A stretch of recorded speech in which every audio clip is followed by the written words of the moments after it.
Quadratic equations. हमें याद है कि क्वाड्रेटिक पोलिनोमियल्स क्या हैं। क्वाड्रेटिक पोलिनोमियल्स की general form ax² plus bx plus c है। यहाँ कांस्टेंट a 0 के बराबर नहीं है। क्वाड्रेटिक पोलिनोमियल की डिग्री 2 है, लिहाजा क्वाड्रेटिक इक्वेशन क्या है? जैसा कि हम जानते हैं, इक्वेशन हमेशा दो साइड्स रखती है जिनके दरमियान इक्वल का साइन होता है। जब हम क्वाड्रेटिक इक्वेशन की जनरल फॉर्म को इक्वेशन में 0 से लिखते हैं तो हमें क्वाड्रेटिक इक्वेशन की जनरल या स्टैंडर्ड फॉर्म हासिल होती है।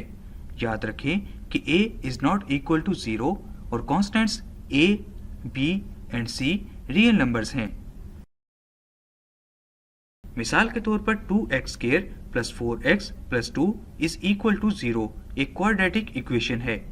इसको स्टैंडर्ड फॉर्म के साथ कंपेयर करने से हमें a is equal to 2, b is equal to 4 और c इज इक्वल टू 2 हासिल होता है। a x² का कोएफिशिएंट है, b x का कोएफिशिएंट है और c एक कांस्टेंट है। ये क्वाड्रेटिक इक्वेशन कहलाती है जिसमें x वेरिएबल्स हैं। x² plus 5x plus 6 is equal to 0 भी एक क्वाड्रेटिक इक्वेशन है। -3x² plus 12 is equal to 0। जी हाँ, आपको शायद x की पावर 1 इस इक्वेशन में नजर नहीं आ रही, लेकिन ये फिर भी एक क्वाड्रेटिक इक्वेशन है। ऐसा बाईं तरफ वाले पॉलिनोमियल की डिग्री 2 होने की वजह से है। क्या आप इन तमाम केसेस में a, b और c की वैल्यू मालूम कर सकते हैं? ये वैल्यूज हैं। आपने देखा कि दूसरी मिसाल में x के कोएफिशिएंट की वैल्यू 0 है, जो कि बिल्कुल भी कोई मसला नहीं है।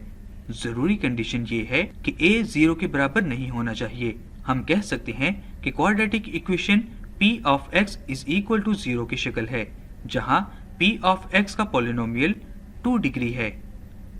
क्या इसकी कोई मिसाल हकीकी जिंदगी में भी है? एक रेक्टेंगुलर फुटबॉल फील्ड बनाएं जिसका एरिया 7000 स्क्वायर मीटर के बराबर है और आपको ये भी बताया गया हो कि इसकी लंबाई चौड़ाई से 30 मीटर ज्यादा होनी चाहिए। आप फील्ड कैसे बनाएंगे? अगर ये एक रेक्टेंगुलर फील्ड है और इसका एरिया 7000 स्क्वायर मीटर है, अगर इसकी चौड़ाई x मीटर्स हो तो दी गई शराइत के मुताबिक इसकी लंबाई x प्लस 30 मीटर्स होगी। रेक्टेंगल का एरिया दरअसल उसकी लेंथ और विड्थ का प्रोडक्ट है, लिहाजा x into x plus 30 is equal to 7000। इसको दोबारा लिखने से हमें क्वाड्रेटिक इक्वेशन हासिल होगी, यानी x² plus 30x minus 7000 is equal to 0। लेकिन ये हमें